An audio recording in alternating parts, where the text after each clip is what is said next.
Back to the channel, folks. This is part 2 of the air show. The first vlog I've done should be up by now. Time I filmed this. Have a look around the air show village itself, and today is actual air show itself at in about half an hour or so, 2 o'clock. It's now about 1:30 when I'm filming this on 10th of August on Saturday afternoon. And as I was just saying, I just got myself a nice little spot here by the tower. Almost with the show, and I'll see you soon. Welcome back, folks. Everybody's looking towards the tower now. We're about 3 minutes away from the red arrows coming over. Yeah, sorry about that. I just talked to Red One. As I said, the team are airborne out of the airport. They are all over to the rear. So all eyes on the tower, folks. Out their pre-show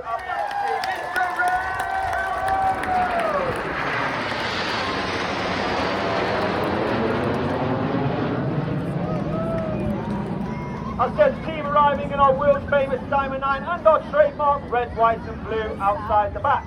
As they pull up, you can really see that platform of our trademark Diamond 9. As the white smoke comes on, and reds 8 and 9 make their way left and right to change the shape from Diamond 9 into 9 Arrow. The team arrive at around about 450 miles per hour. They'll reach a height of about 5,500 to 6,000 feet over the top of that loop, before Red One brings them down to our minimum altitude over the sea, which is about 300 feet, and then twists them around to the left.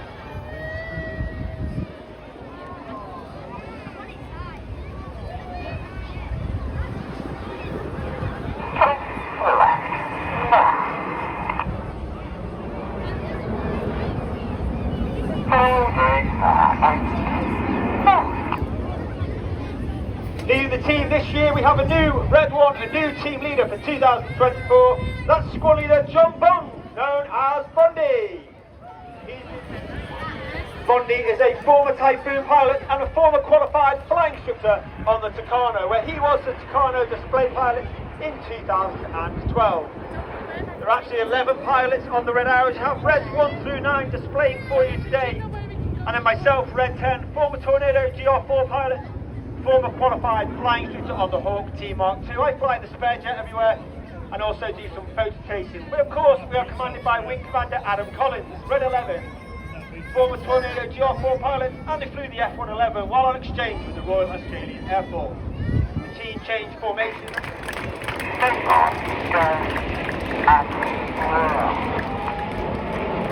On the right of Red 1 is Red 2, squad leader Chris McCann.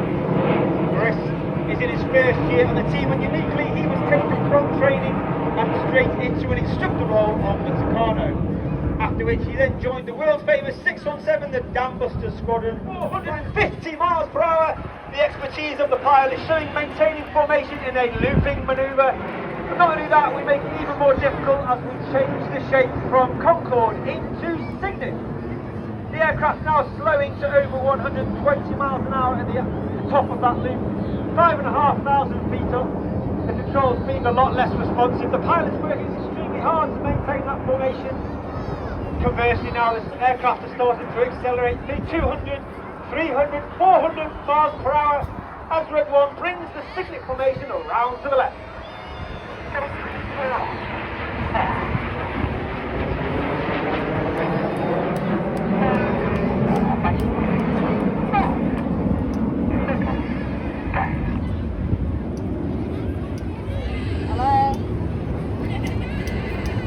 Keep your eye on the wings of that Cygnus formation. In the middle of that right wing is Red 4, Flight Lieutenant Ollie Suckling. He's in his second year in the team. He was Red 4 last year. He remained as Red 4 and took up the role affectionately known as Uncle Enid. This means he is a mentor, works alongside Red 1 during winter training to ensure that the pilot attains.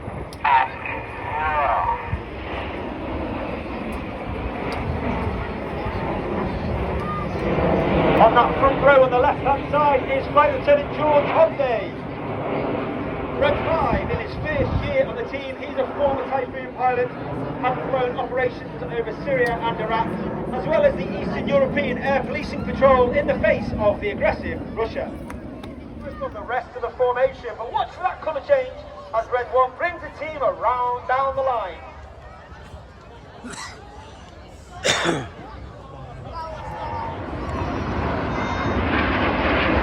that front section of aircraft, you may be able to see they are flying with their air brakes out. Small door at the base of the aircraft towards the rear. This has twofold effects. The first effect means the pilot is flying with a higher throttle setting, and thereby it produces a hotter engine gas.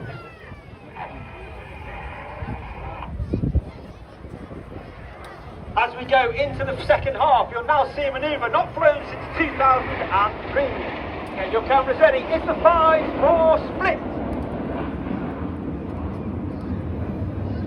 And the team now break down into two distinct sections. Going off to the right, you have reds 1 through 5. They are now known as Enid, named after Enid Blyton's famous 5 from the children's books. Off to the left, you have 6, 7, 8, and 9, known as Hannah, named after squadron leader Ray Hanna, one of the most famous aviators in RAF history. He was one of the first members of the Red Arrows, the only team leader to lead the team for Cross.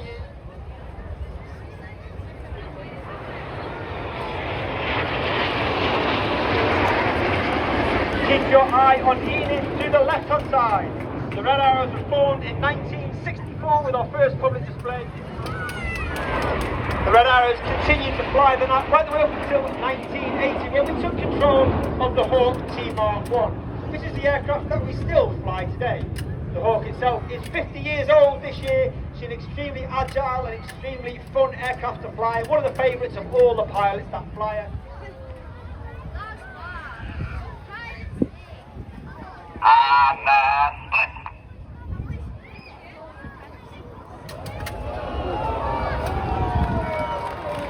We have red 7 and 8 to our left-hand side, red 6 and 9 to our right-hand side.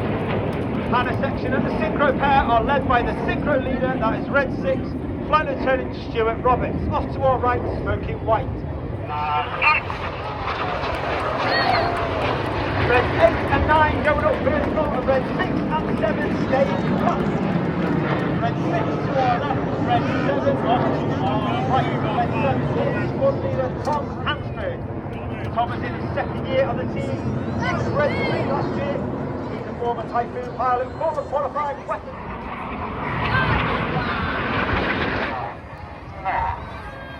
Red 9 climbing high, smoking the red, the white and the blue on its vertical climb, as red 1 brings Enid around to the right.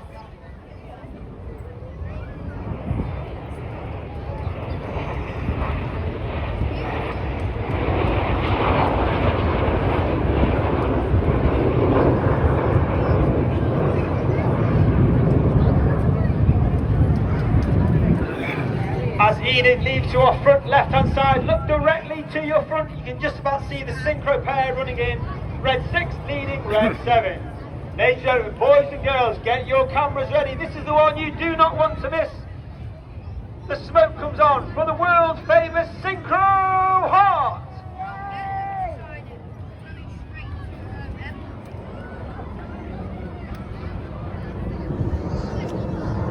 And coming in from the top right hand side, you might just be able to see red 8 as he smokes and spears the Heart. Red 8 is Flight Lieutenant Rich Walker, former Harrier pilot, former Typhoon pilot and instructor of the Hawk T-Mark-2. That's right, ladies and gentlemen, let's give red 6, 7 and 8 a massive round of applause for Wonderful Heart over the skies of Blackpool. And I personally would like to dedicate today's heart to my parents, Carol and Keith, who are sitting just on the front to my left hand side. Love you lots, Mum and Dad. Keep an eye for red 6 and 7 once again diving down to only 100 feet. So have a close.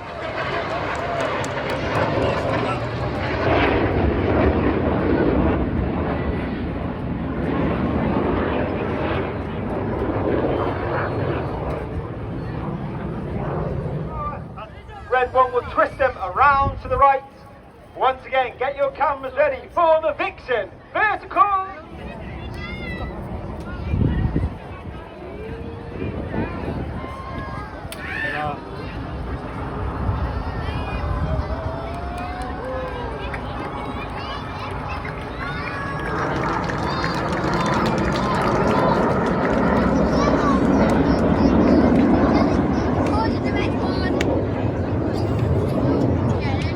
Keep looking to the left, keep looking to the right. You're looking for the synchro pair. The white smoke will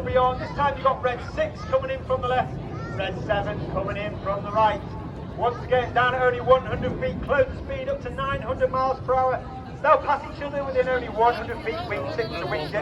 Each aircraft will conduct a 360-degree aileron roll.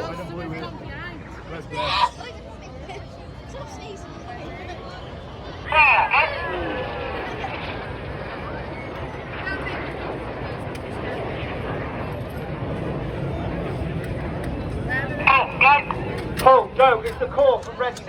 Each aircraft now pull up to 6G, which means anything about them is now weighing 5 to 6 times heavier.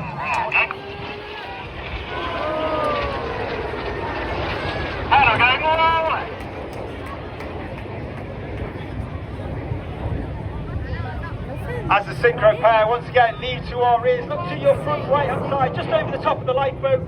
You'll see Enid running back in with the white smoking trail. The red, white and the blue comes on as red 1 flies a barrel roll manoeuvre, leaving a snake-like smoke trail in the sky in the first part of a manoeuvre we call the Serpent.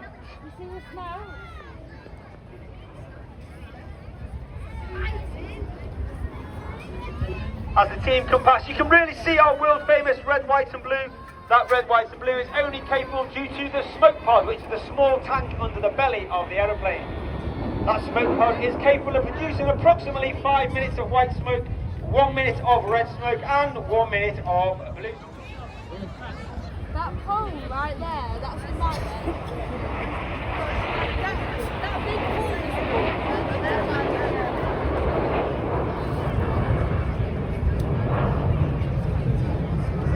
Enid going to our left, 45, coming in from the left, just on top of, from the left hand side over the top of the pier, you can see Hannah running back in. 6 rolling in. Easing up for 6 now, has to push, and then start to roll to do an inverted barrel roll. Red 6 now working hard against the negative key, that means all the blood now is rushing into his head. Working hard as red 7, 8 and 9 hold on to his wing to complete the manoeuvre called mirror roll.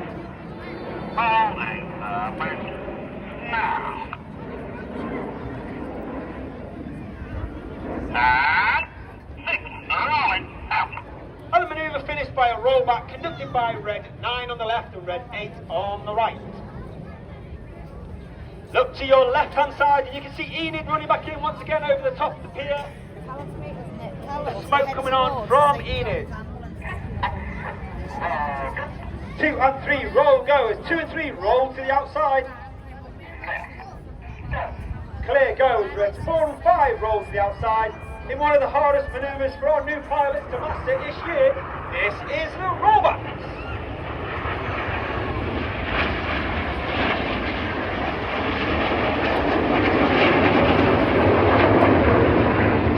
The motto of the Red Arrows is eclat, which means excellence. That means every single member of the team, from the officer command all the way down to the newest member, is striving for excellence in everything. Red Arrow.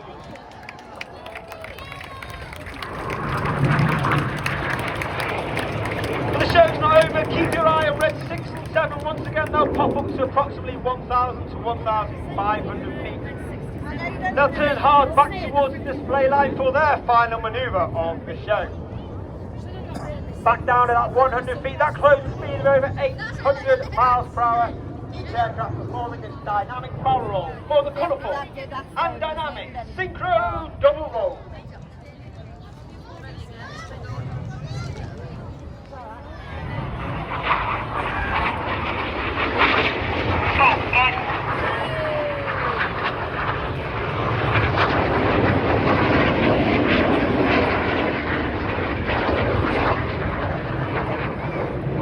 As the synchro pair once again leave to our rear, look directly to your front and you'll see the nose light twinkling in the distance of Enid plus 8 and 9 for the Vixen break.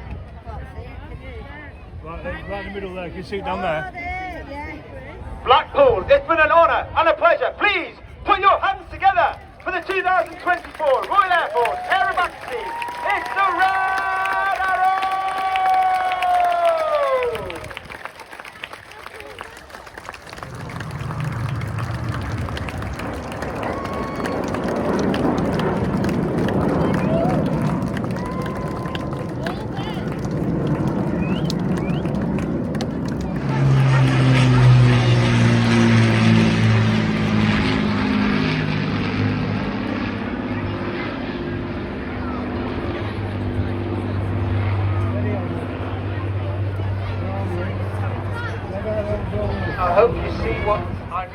sublime, absolutely sublime.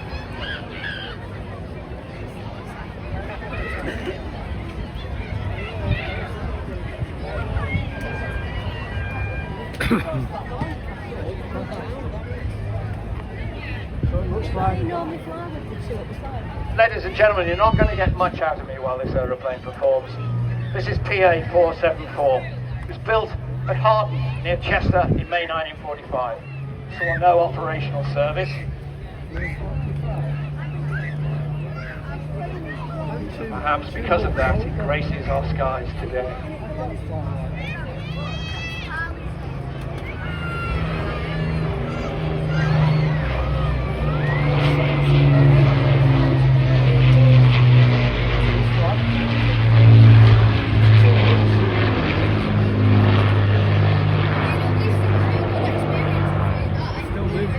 The aeroplane carries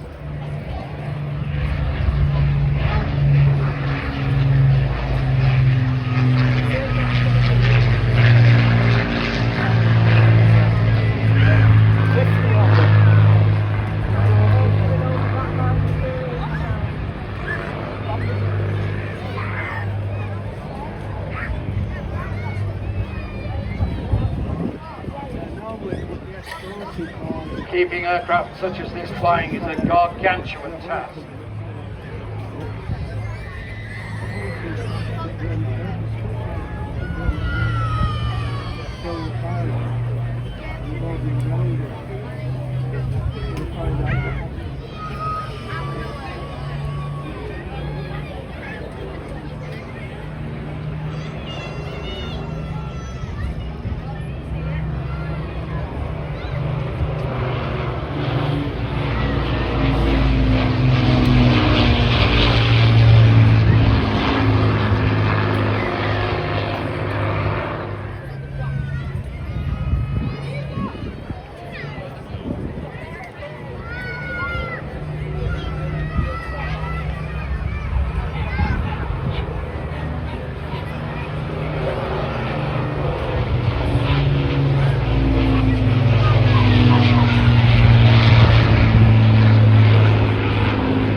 Lancaster. What incredible flying, folks. Makes it proud to be British. Absolutely brilliant.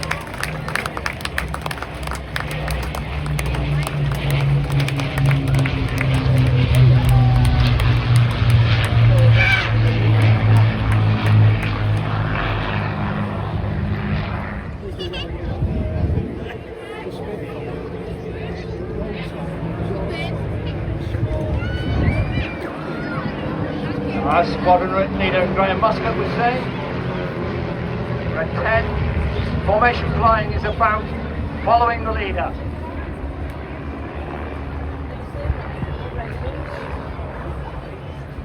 Keeping the aeroplane,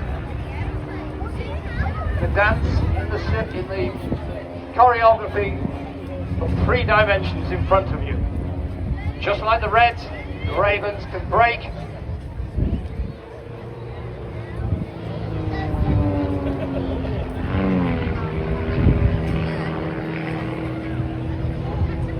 Now watch that smoke, ladies and gentlemen. At the moment we've got something like an 8 knot on crowd wind. That means the Ravens are having to fight being permanently blown towards us, and that's not the same thing. So they have to be correcting.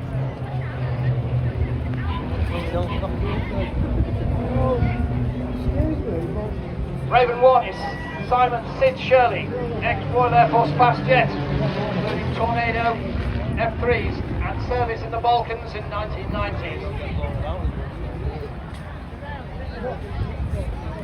Sincerely can fly jets before he can drive, he tells me here.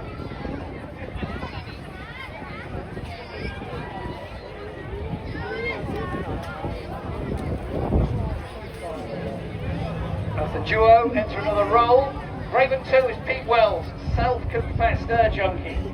6,000 hours, all on tail dragons. Flies a Piper Pornier, a glider tug. Give his hand in, he's rebuilding a Stealth Starduster in his garage. As we twist around the main formation.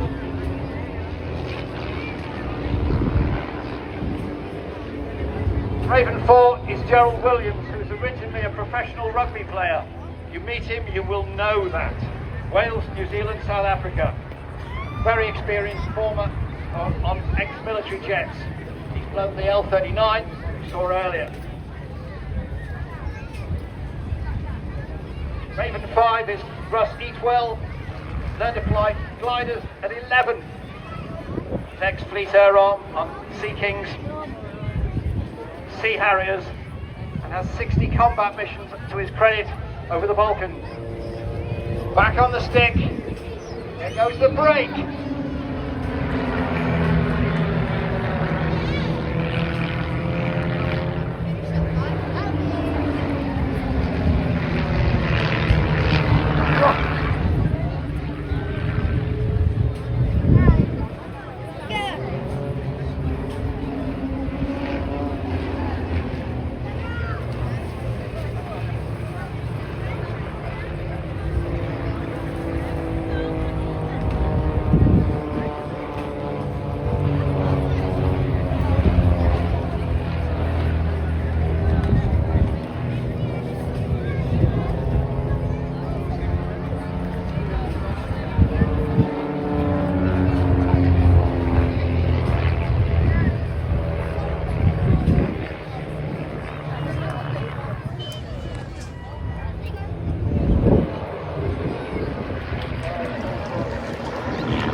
There goes Cupid. I think that deserves a round of applause.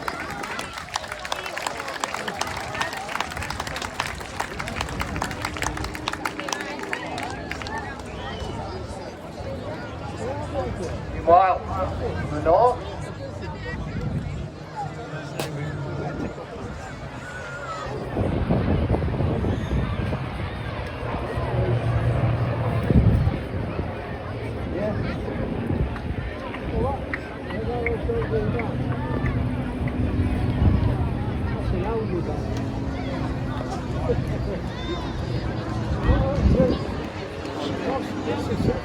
Yeah, folks, 3 hearts. Wow.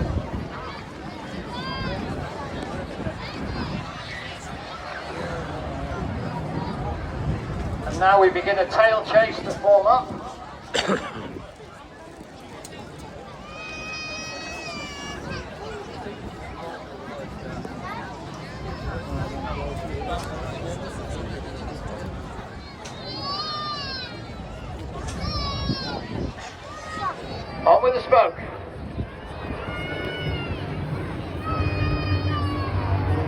Now we start the twizzle.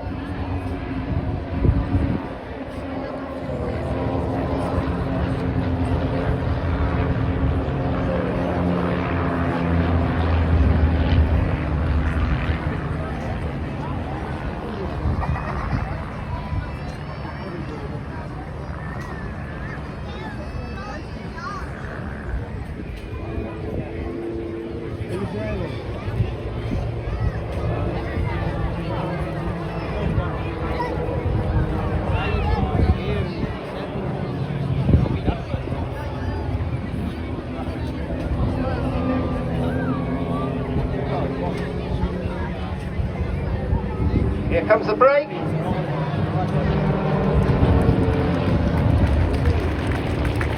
How's that for a sculpture in the sky?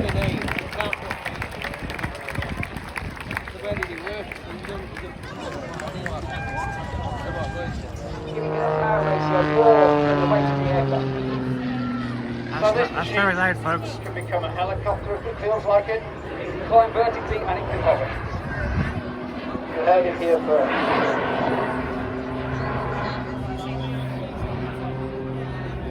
Now, we're looking around at the crowd and they're all transfixed, and I don't blame them. So where are these jets? Bolted both sides, the left and the right of the cockpit. It's about midstream, so there's no thrust vectoring required. If they were below the aircraft, you'd have to tilt the jets, but they're about mid-plane and they just supply the power equally and very harmonically.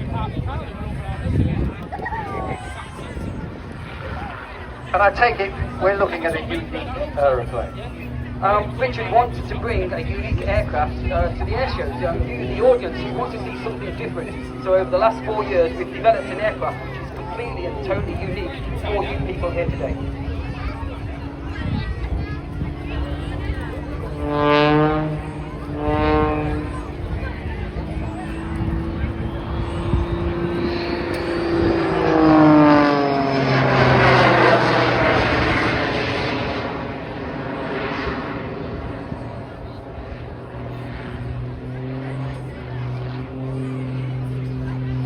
Not a stock Princess 1, is it?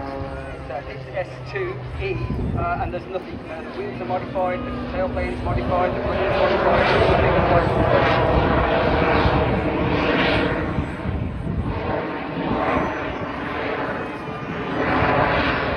The aircraft actually is quite heavy at the moment. It's 60 litres of fuel in just a 10-minute display. So the aircraft is quite heavy at the moment. In about, as we come to the end of the display, the aircraft is a lot lighter. It's a different animal, and then we can do the hovering manoeuvres.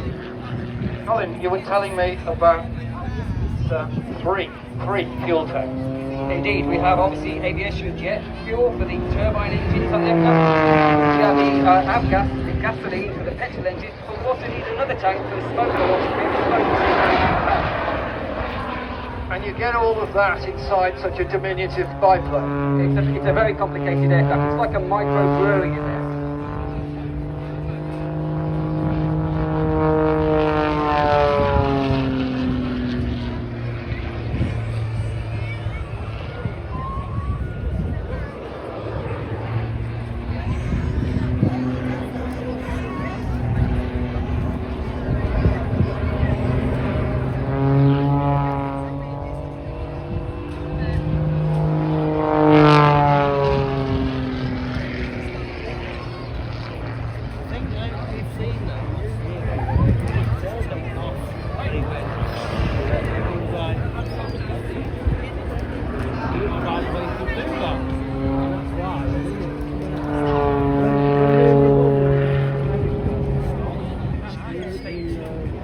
So here we'll be coming into one of the first of the hovering manoeuvres.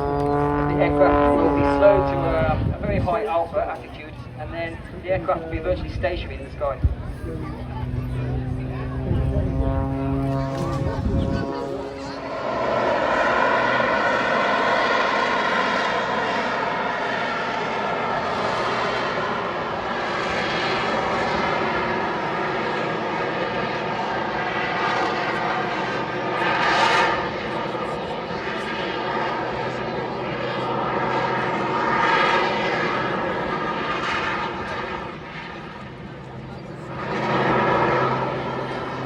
exception.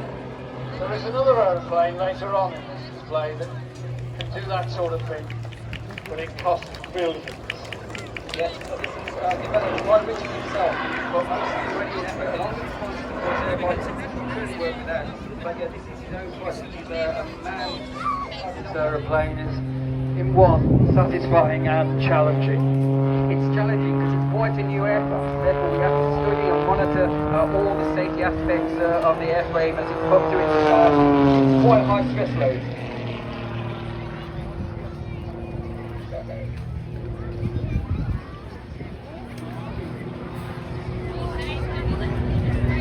There's a manoeuvre coming up now. It's difficult in these conditions. It's going to actually try and create a Christmas tree in the sky. As we see soon, he'll come down low, then he'll spiral upwards, come to the top as a star at the top of the tree, and then do a spiral loop down to the centre to make the stem of the tree. Difficult in these conditions, but let's see if he can do it. So as I was saying before, we've got at least an 8 knot on crowd wind. He's got to take that into account all the way through building this picture.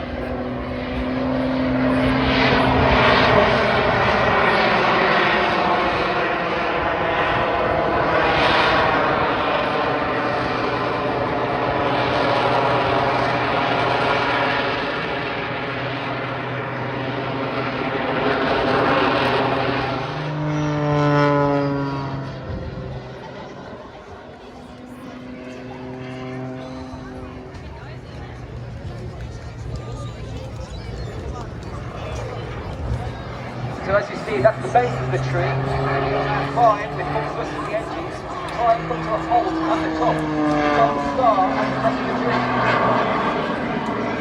Not an easy thing.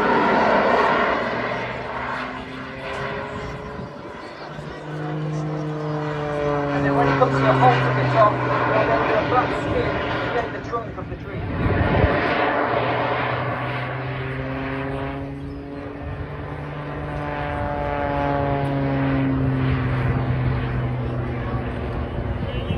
Some days it looks fantastic, the conditions of the wind are going to blow the tree away today, but I've seen it and it's fantastic in nil wind conditions. Colin, nobody here is in the slightest upset. This is incredible. And that's the trunk of the tree.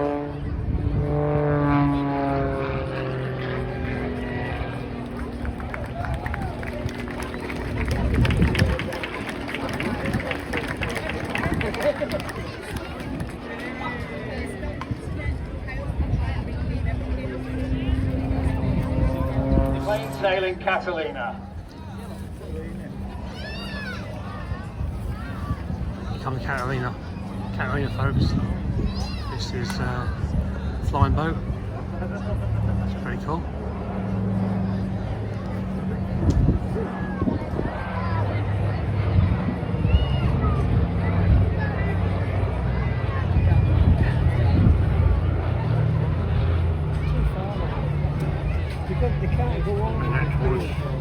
So why is it the shape it is? This machine is designed for so you need those engines as far up as you can possibly get them. Now you can do that with a very, very deep fuselage, like the Sunderland flying boat that Coastal Command used during World War II.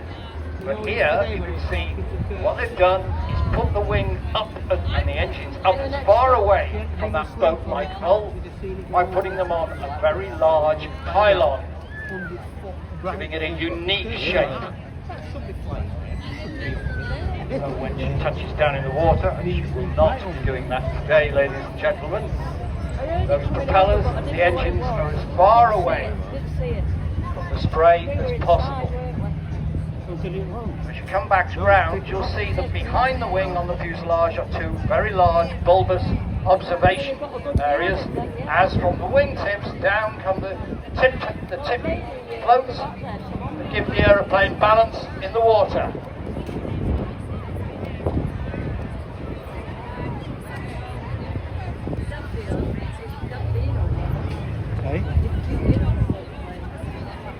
Take a look at the bottom.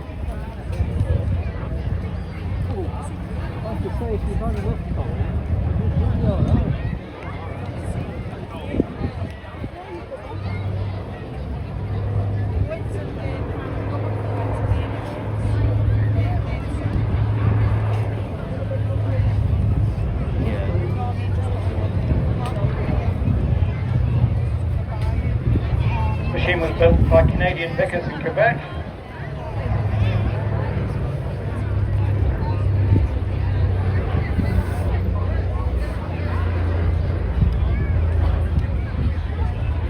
This machine is painted as Miss Pickup. There's a scantily clad lady on the nose. And why Pickup? Well, this machine, the colours that it serves in, is the 5th emergency rescue service that were based at Halesworth in Essex. And in 1944, this very machine that it's painted as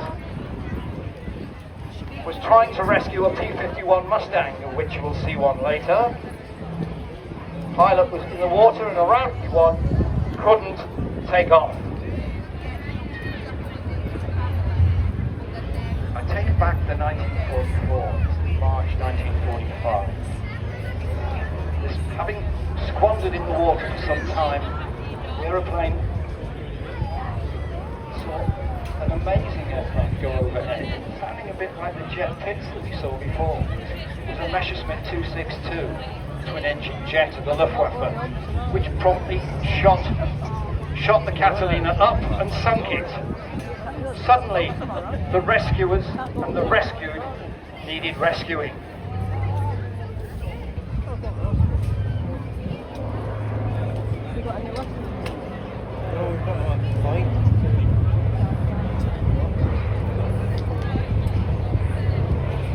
Fear not, the great... Put your hands together and wave, they will see you. Magnificent.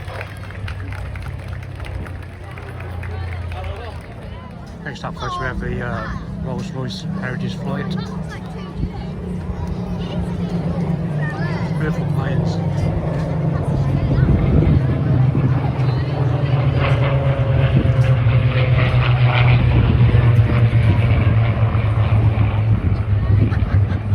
I hope that's tickling the hairs on the back of your neck.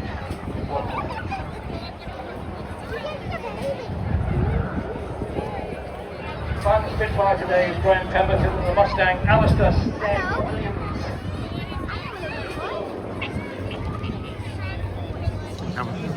Spitfire and Mustang, then come on, folks.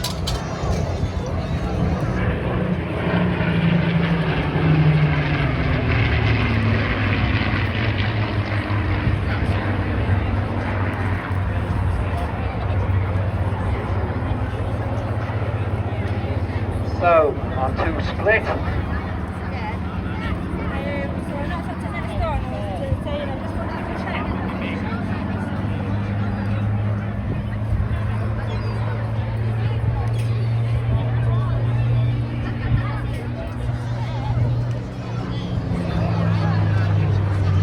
And as the Mustang knows its nose then, it made the famous flute-like sound of air passing over the 6 gun ports at its leading edge, the engine's wing.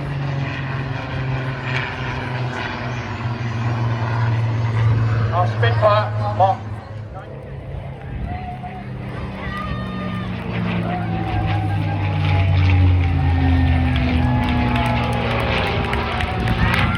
And the victory roll. There's no mechanical controls, it's all electric impulse. It has a centre stick and it's capable of amazing angles of incidence, as I will point out to you, high alpha flight. It's cutting edge, it's been in all Air Force service since 2003, still in production with a healthy export order in front of it. Already, boys at Wharton are devising its replacement project. Waiting for the Typhoon to arrive, folks. You hear it before you see it. Low and fast, come on, feel the noise! Here it is.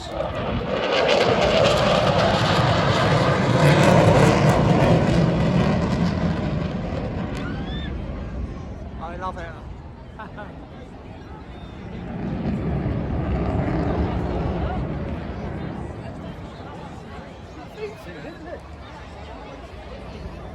Power comes from a pair of Eurojet EJ200 turbofans, 40,000 pounds of static thrust.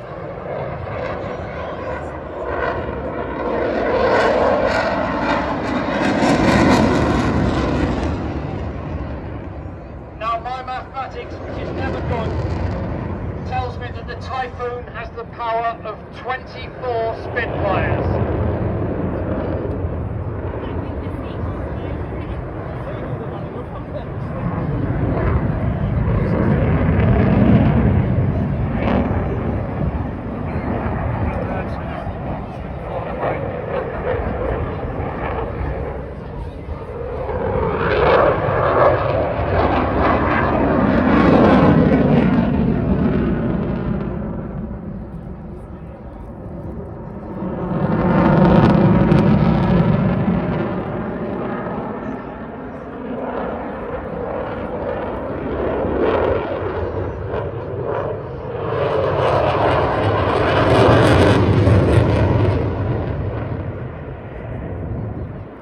You can see the distinctive shape, the four planes on the nose.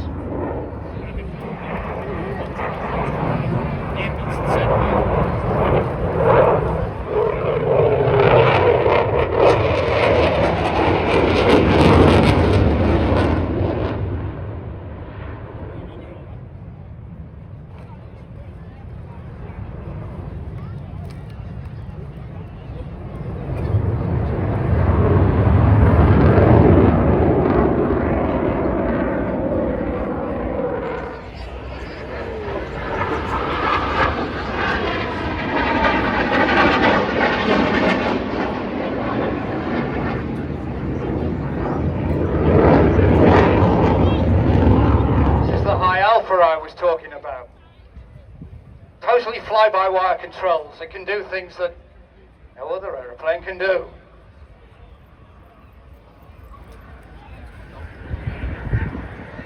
Holding itself at low speed, totally controllable.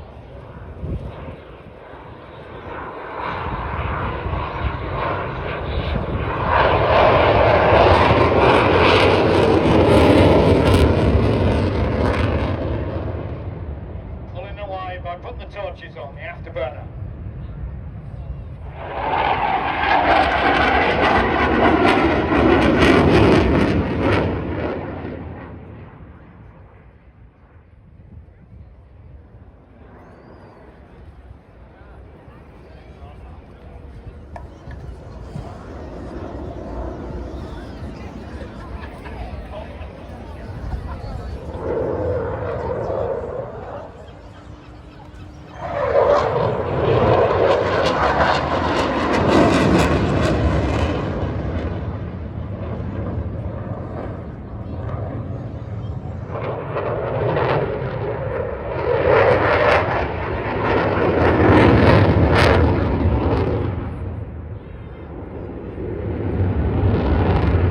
Typhoon's moving the air so much it's condensing the humid air into vapor trails. Coming round now. Keep your eye on this.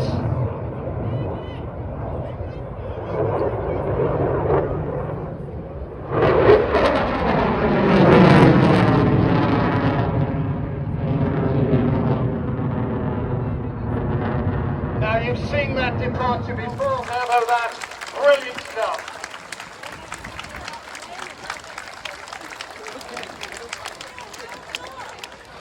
Ladies and gentlemen, should you so wish, we do it all again tomorrow. Lots to see and do. Please stagger your journey home.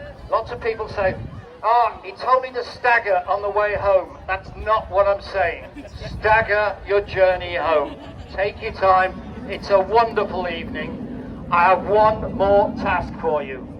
Countless number of people have made you safe, have thrilled you, have entertained you all day, and they will do the same tomorrow. Each and every one of them is a superstar. I'd like you to put your hands together and yell for everybody that makes this show the incredible thing it is. Well, that's a bit disappointing. The Typhoon didn't have a very long display. Only on about 5 minutes. I filmed what I could have, but I was just filming into the sun. It was so difficult to see what I was filming. Anyway, I'm going to leave the vlog here and try and make my way home out of this crowd here. So on the 2024 air show this year, I will see you at the air show next year then, folks. I hope you enjoyed the footage I took. It's a lot different with filming because of the sunshine, but air is nice and warm, which is the main thing. Anyway, please like, subscribe, hit the notification bell when you upload more videos. And I'll just show you some crowd scenes on the way home. Thanks for watching, bye.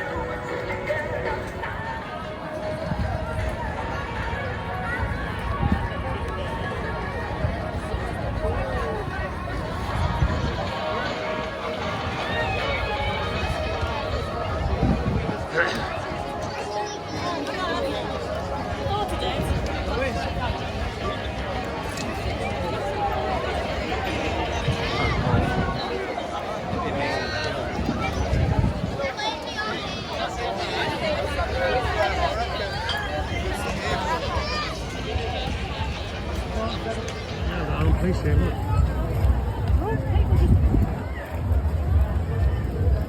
How mad it is, Lemonade here. 2 trams there stuck.